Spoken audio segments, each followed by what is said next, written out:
There we go. Braun-Duin is just splashing green for Deathrite Shaman. And there's Jeremy playing Grub. Okay, so we have. What is that? We're switching to. We're going to game 2. Is that? Okay, I'm sorry. Going into game 3 here. 1 game apiece.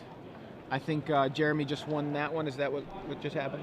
Okay, so Jeremy likely going to be on the play here in game 3 after. Or I'm sorry, Jeremy won that one, so Brian's going to be on the play. Yeah. Mix that up for a second, but yeah. No green cards in the sideboard, so just the Deathrite Shaman. I like these bug control, or I like these Esper control lists, but I think prefer without the Stoneforge Mystic Batterskull thing, although it is definitely ubiquitous in Legacy. Oh yeah. So, have you been playing any interesting Legacy decks? Never. Never, just boring ones? Yep. Like Unicorn Sleeved Blue-Red Delver? Yes. So actually, you said to me the other day you thought it might be one of the best decks in Legacy, or the best deck in Legacy. Yeah, I actually think that Delver Burn is really, really awesome. And I've been thinking that ever since the last Star City Games event that I was doing coverage at in Cincinnati, when I watched several players playing the deck, and it just seems like it has access to all of the angles. Now, obviously, like every deck in Legacy, it has some bad matchups, but I was really impressed with it. And even players who I felt like were making some questionable decisions seemed like they were sailing really well with it. Other deck I saw you playing, a Life from the Loam deck. Yeah, I like Life from the Loam. It's a good card. Yeah. Saw a lot of that last week in Indy. In fact, one made top 8. It was an interesting version of a Loam deck where it was, I guess you could classify it as aggro Loam, but it wasn't like the Countryside Crusher aggro Loam kind of deck, Crusher and Seismic Assault that you kind of normally see. It was a slightly different take on it. You can check out the SCG Indy coverage, Indianapolis coverage on StarCityGames.com. At the top you see events and event coverage archive. You can just find all of the archived event coverage up there. Countryside Crusher is a good card. That was one that, when it was spoiled, I think people went crazy for it, and I'm one of those people. I thought it was going to be just huge, and I wanted it to actually be huge too in games. But I thought it was going to make a huge impact, but it didn't see a lot of standard play. It was hindered by a lot of factors. I believe when it was in standard, there were either no fetch lands available, or they were about to be on their way out. I can't remember the exact timing though. It came out in Lorwyn block. Right, it was in Morningtide, so it was Lorwyn block, so there were no fetch lands. Yeah, which makes it much weaker when you can't fetch it to bigger sizes. Yeah, I mean it's still a very interesting card. Not a lot of cards like it, and it does still see play in aggro Loam lists from time to time when you see an aggro Loam list. Braun-Duin starts off with an Inquisition of Kozilek. Umezawa's Jite, Deathrite Shaman, Abrupt Decay. The choices. I think. Yeah, this is a tough choice. I might go with Jite here, or I might go with one of the Abrupt Decays. There you can see. I like getting in the Deathrite Shaman. Yeah, so you go with the one card that I didn't mention. Well, it depends, honestly, if Braun-Duin has a card like Swords to Plowshares in his hand or not. It feels like there's more answers in his deck for a Deathrite Shaman than there are for something like Jite, and of course there's very few answers to an Abrupt Decay. It's an answer in itself that can't be answered. So he goes with Shaman, taking your position, and I could absolutely be wrong there, but that was my logic. Underground Sea, Wasteland. Goes with the Wasteland. Let's start over. No one can talk. No permanence. Swamp go. Starting over. All right, so Underground Sea number 2. Go. Brian draws for the turn. Saw Jace in his hand, I believe. A Stoneforge Mystic. A couple of lands. He has the ability to go Stoneforge Mystic here, and it looks like he might do that. He's played a Flooded Strand and immediately cracked it. Looking for a basic Plains, potentially. Does he play a basic Plains? He does play one basic Plains. There it is. There it is. And so we're going to see a Stoneforge Mystic, very likely here. There it is. And he's going to find... Well, Batterskull is always the go-to, but Jite is what he finds. And that is one very good answer to opposing Jites. So, deals with the Deathrite Shaman with the Inquisition of Kozilek, has an answer for the Jite in hand.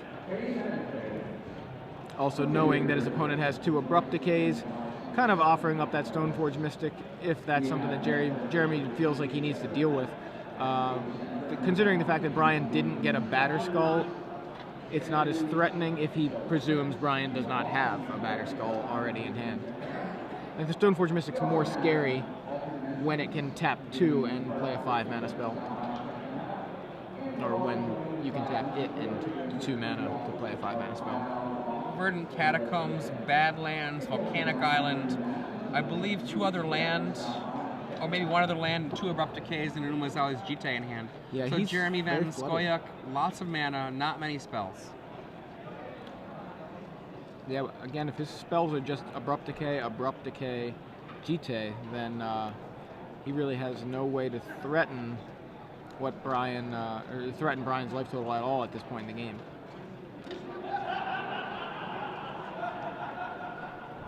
Even the Jite is pretty weak because without a guy to equip it to.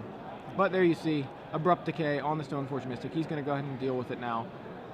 The board state now 2 lands apiece, and Brian places 3rd. Flooded Strand, immediately cracks it. And he's got a turn 3 play. Now, I'm not sure what he's going for here. Finds an island, so he is wasteland proof, but those are all of his basic lands. And his opponent, Jeremy VanScoyoc, runs 4 wasteland. We already saw 1 on turn 1 from Jeremy VanScoyoc. And Deathrite Shaman hits the board, as well as Umazawa's Jite. We know that Jeremy VanScoyoc can answer both of these cards. He's got a Abrupt Decay that can kill the Deathrite Shaman and Umazawa's Jite of his own, which could kill that Jite. Also, just drew a Tarmogoyf, so finally he's got a threat, and it's going to be a pretty significant one because you've already got creature, instant, land in the graveyard at least. And Thoughtseize, I believe so, sorcery. So it's going to be a fairly large Tarmogoyf. And he passes the turn.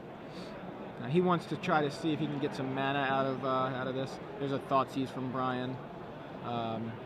Here he's going to basically lose either his Goyf or one of his answers. So he takes care of the Jite. He says, you know what? You're going to hit my Jite, but I'm not going to let you have an unanswered Jite. Thoughtseize is going to hit either Jite or the Tarmogoyf, both of which are very powerful cards. I think I go with Goyf here. I think, let me see, where is this?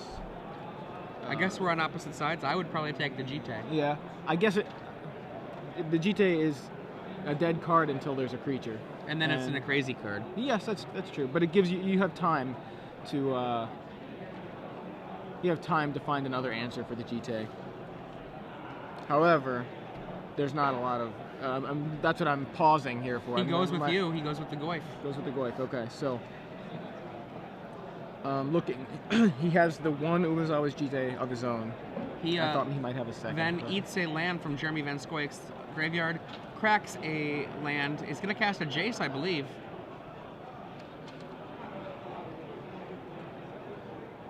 Yeah, if he's got Jace in his hand, then going for getting the Goyf out of there is great, because then he has Fate Seal. Yeah, well, he doesn't even have to worry about the Goyf attacking the Jace. He can just bury Jeremy VanScoyoc in the cards that the Jace provides. Yeah, I mean, but knowing Jeremy's hand now, he lands Jace and starts Fate Sealing. I think that's my plan. That's what I would do. We'll see what Brian does. I'm always a card advantage kind of person. He Fate Seals. Yep. Yeah. So, get the big die. Yeah, like I know I am overly in love with card advantage, and sometimes I will be so over ready to use Jace. well, it's nice to brainstorm. It feels real good, but sometimes you just, when you have that perfect information, he knows every card in Jeremy's hand, and he leaves the card on top. There, and there you see he's going to play the GTA. Jeremy's going to play the GTA, but Brian has perfect information, and he is able, also at the same time, while getting that perfect information, his Planeswalker is ticking up and up and up, and eventually going to provide a win condition. And, you know, if he wants to brainstorm, he also has that card, Brainstorm. So he can... That was that land. Yeah, so... Puts 2 lands back. He's got a fetch land. Fetch in play. Delta. Cracks the fetch. His immediate cracking of the fetch means to me, I think he's going to use Jace's 0 ability. Yeah, in this situation where if you really have no answers in hand, you may consider brainstorming. And I think, you know, he just brainstormed, thought maybe he could find something, isn't able to really find anything there with that brainstorm. So I could see him brainstorming here to just have a little bit more protection. But I could also see him still fate sealing because he still has perfect information. And he has no fear of a lightning bolt killing Jace right now. Whereas before, a lightning bolt off the top could have killed Jace unless he did the fate seal. Yeah. So and we see the brainstorm effect getting brainstorm. Snapcaster, Stoneforge Mystic. Not bad. Puts back a land, and I'm guessing a Snapcaster. Casts Stoneforge Mystic, fetching out the Batterskull most likely. Yeah, he's already fetched his GT, and I don't think he has any other targets. No sideboard artifacts. And there's the Batterskull. Now Jeremy in a terrible position. Jace in play, Batterskull waiting in the wing, Stoneforge Mystic in play, Deathrite Shaman, and one card that Jeremy has the colors for but he does not run would be a Pernicious Deed, could clear up a lot of this problems, but it really doesn't belong in his deck either. He's kind of a Dark Confidant, Tarmogoyf, Attack You deck, and so he does not run that card, and unfortunately for him, coming back from this position is going to be exceedingly difficult. He has a 1 land in hand and just played a Polluted Delta, so not looking great for Jeremy at the moment. He is, however, one possibly reasonable thing is that if Jace fate seals, he can crack the Polluted Delta to get a fresh card on top. That's the only consolation I can find right now for Jeremy, because facing down a Jace, a Stoneforge Mystic that is now live, and yeah, here's Brian going to tick the Jace up, fate seal, take a look, and he's thinking, he looks at what's in his hand, and he says, keep it. And now here's Jeremy's decision. Is it good? He's gonna, he says, I want to see what it was. So he gets a duress, and Brian's like, yeah, I guess that's fine. And see duress, and I think we're gonna vial in the Batterskull. Brian's hand, I believe, is Snapcaster land. Oh, it's double Snapcaster. So yeah, fine, take a Snapcaster. And Jeremy's like, that's enough. That's enough. Mercy. Yeah, that was a rough game for Jeremy. We saw he was flooded early, and it didn't really ever improve for him. He had very little in the way of threats. He did have something that seemed like it could be threatening, as you mentioned. Umazov's GT seems like a crazy card, but it has to have a creature. Somebody has to carry it. Yeah, somebody has to carry the GT, otherwise it's just lying there. Yeah, if you got a sword, like, you know, on the wall, then it just doesn't really do much, but you put it in somebody's hands. Now, a GT, not actually a sword. It usually is used to catch on people's clothing or parts of their body, but... Isn't it also like meant to like break swords? I think is the other. Actually, no. But